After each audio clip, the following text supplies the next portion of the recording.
Alright. So we are here tonight at the Impact Tulsa event. They're part of Strive Together. They're doing their community impact report. I'm here with Julianne Romanello. Julianne, do you have any words to say? Impact Tulsa is very excited tonight. I can say that Tulsa Public School parents were not excited 2 nights ago when they voted to close 4 schools, elementary schools, deaf ed, Indian education programs. Kids in neighborhood schools want to walk.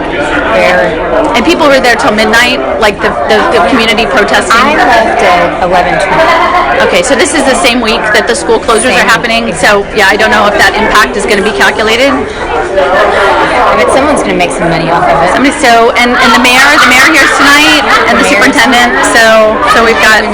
All right, so they're doing this. So we're sort of documenting this event. We're gonna sort of share some information here. Julianne, can you hold this for a second? Yeah, I've got some flyers that we put together because we're actually doing here. I'm in town for a gathering at the library on various issues around human capital investing and the restructuring of public education and higher education. So there's a program tomorrow morning at 11 a.m. at the Tulsa Central Branch in the basement. That's going to be on the P20 workforce pipeline and sort of how that is impacting both Tulsa public schools and the higher education system around Tulsa University and the larger community. And then on Saturday morning, I'm going to be speaking to the things I talk about, which is the securitization of people as data in global investment markets, which is something that is ultimately what underpins this whole system, but no one's really going to be talking about that. We have some flyers to invite folks to come to our event, and you guys may have remembered this from my Washington, D.C. appearance when it was the Social Impact Partnership for Results Act. It was wonderful. And essentially, I know I should have made it a little bit shorter. The idea that children are not impact moderators. Just lay it out and show overall sort of statement about like human capital. Because ultimately that's the data metrics that we're talking about for awesome. It's about data, it's about children as data. Ultimately there are models of blockchain identity systems that turn children into data so that they can gamble on these large social markets. So Ampli is the pre-K app that is connected to that. That's the proof of concept that's tied to social impact. But we know it's not just children. Clearly, as a parent, that's our concern is the impact on children who can't even consent to be put on blockchain. And especially because these impact systems really do mine global poverty and trauma. So that's something, I come from a city that is a city of very deep trauma, and they've actually said that we're going to be the Silicon Valley of impact investing. So, yeah, it's concerning because clearly vulnerable people should not be manufactured into data commodities.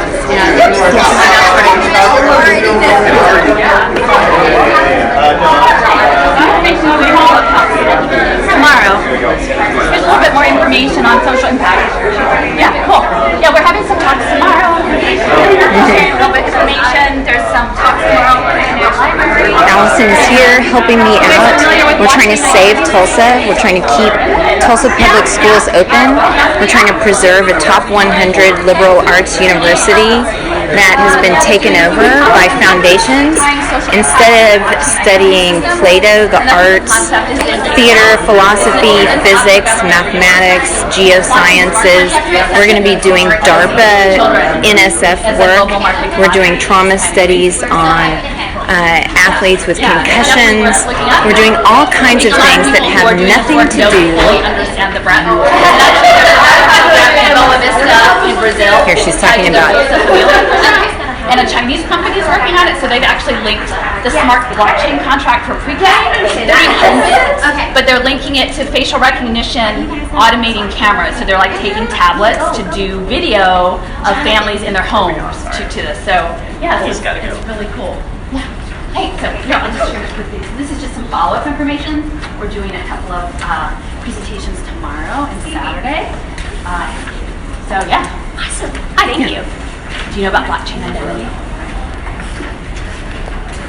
Familiar with that? Nope. What's that?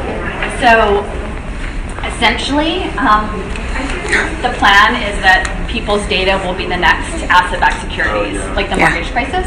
So through outsourcing public services and tying them to impact metrics and automating it on blockchain through smart contracting systems and Internet of Things, you will be able to control impoverished populations who are dispossessed by automation and control them. In raising awareness for this? So we're trying to just tell people what's happening, because I think there are many people whose hearts are in the right place and they understand poverty is a huge issue.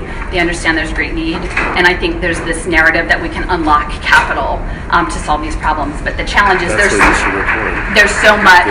What she's saying. Wait, that's Yeah, we're trying to. Yeah, we're trying to get, because so we're doing this program on Friday, and I'm speaking Saturday, and it's much larger because it's connected to augmented reality, blockchain, smart contracts, and it's really, it starts with home visits. They want to get in people's homes. What do you do? But I follow money.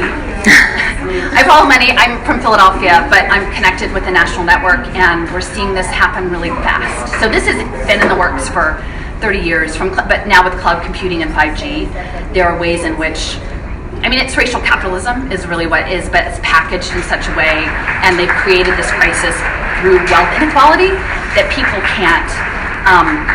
There's no way They're using out. this manufactured crisis of wealth inequality to then make more money by extracting data out of people and using it to actually predictively profile them. So it's not just the making money part, but it's also linking it to, if I'm checking my impact on you, that means I can watch you all the time. Yeah. I can get real-time data on you. I can put a Fitbit on you. I can give you an app that you have to check in on. Michael Bloomberg can have our so it's what works cities, cities of service. It's all framed as Tulsa accountability. Public Schools is But what going it down. is when you have that much capital locked up in billionaires, and it's not just in the U.S., so this is transnational global capital. So we're talking Jack Ma, we're talking the Saudi Sovereign Wealth Fund, we're I'll talking share the your Vatican voice. Bank. Both of you, seriously. What, when you think about, are you going to jump in? Oh. Share. Yeah. I think she's like. Well, you can talk on too. I can? Okay. Yeah, that's good. Yeah. In less than 30 seconds, how would you share what you're concerned about? So essentially, I was just in Dallas, because this is happening in Dallas too, and I was telling my friend Lynn, and we're trying to talk about how to package this in a short bite, but essentially with augmented reality is we're looking at the billionaire class of the world turning the life of poor people into a Pokemon Go video game. Augmented reality game where you have to earn credit to live by getting behavior points. And the rules are being set by folks at Wharton and Stanford and Harvard Business School, and they are hijacking all of the service providers into this game and keeping them in this game, and it's being done to create more profit for those who already have the money, and then the enforcement will increasingly be through smart policing. So drones, smart robots, predictive analytics, and all right, well, and that's where we're at. So we're trying to before. And it's challenging because it's framed in such a progressive way, and the problem is real. So we're not saying the problem isn't real, but we're saying the way in which it wants to be addressed is going to continue and amplify and automate these structures of racial capitalism that we have never dealt with as a country. So, but please let people know. That's my blog, Wrench in the Gears, and we think people need to know about it, because clearly I think there could be resistance. I don't think most average people want that to be the world they live in, or their kids live in, or their grandkids. So thank you. So, all right, well, Thanks, yes, Allison. maybe we'll just hang out here so for the few latecomers to hand out our things, but maybe this will wrap up our live stream for the moment. But yeah, thanks. Thanks so much, Allison. Hey, we're just here giving a little update. It seems like everybody's inside now for the most part, all the latecomers. It was great. We were here handing out the flyers and our banners here. I'm going to flip this around. So it's still here. They're kind of unhappy because clearly they've spent a lot of effort to make this is their big launch event. It comes with a lot of balloons and posters, and it complicates things to have another point of view in the room. But we did have a conversation with some folks. Julianne, maybe you can give a quick update. Well, Miss Lotta said that she has read it. Yeah. I don't want people to trip on this one coming out. So Oh, you said it's till 8, right? it is till 8. Okay, yeah, like in a few minutes. We're just going to wrap up, like give an update on the conversation that we just had, and then like we'll You're planning. yeah, we don't want anybody to get hurt for sure. Yeah, that's definitely not. All right, yeah, all right, sure. So she's read some of what I've written about this, and I've posted Allison for it. So she's familiar with some of these things. Read the Tulsa Star article, Pay for Success in Oh, you know what? And just remind, because this is our second that where we are. Like, just okay. Tulsa. Make sure you guys get in class and get into class earlier.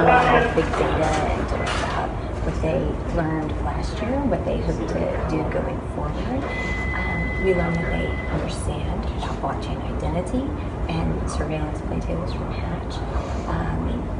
You had that conversation. Yeah, yep. That's. So They said we're in education. Sort of like it was almost as if anyone in education knows about the surveillance play tables. Yes, and so I said, I just don't think this could be good when you look at what's happening at TPS and when you look at what's happening at TU, and you think, the families and the children in those, in a university and in a public school district, were they treated well? Do we think we're going to do it better if we have blockchain and if we have surveillance play tables? Right. And the one thing, just in terms of updates on the blockchain, so I know there have been several, Davos is meeting this week, several announcements coming out around a real interest in reskilling and middle skilling programs, and also then Citigroup came out with like $150 million impact fund in workforce development. Of course, we know that means digital badges and human capital tracking through the badging system on blockchain. So it's pretty... Particularly university with that. Right, because you can't have it's no longer a degree, it's a lifelong learning, digital servitude. That's Yeah. what I like to call it, the hamster wheel. Because a lot of the jobs are minimum wage gig jobs that are at globally platform jobs. So can we swatch? Yes. Real quick. So I spoke with someone too, and they wanted to be clear. They said we're not actually, they are part of Stripe Network, but they're independent and they make their own independent decisions.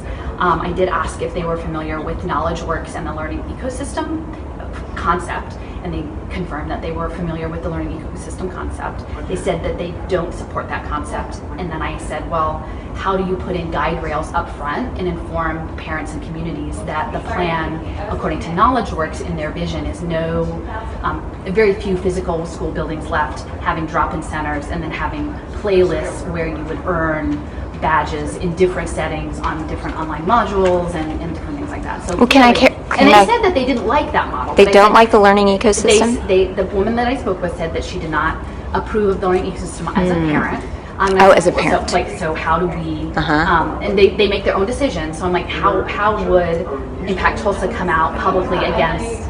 Because I think if we're if the community of Tulsa deserves to know where they stand on that, formally, like not just one staff person, but as an organization, like acknowledge the upsides and downsides of learning ecosystem model, right? What that implies for Internet of Things and wearable technology and digital payment systems. Yes, because I think all of that, and then know where they stand and make a public position. Because once they state their public position, we can start to make sure that as these things unroll and become normalized, that doesn't happen here. But if it's suppressed and no one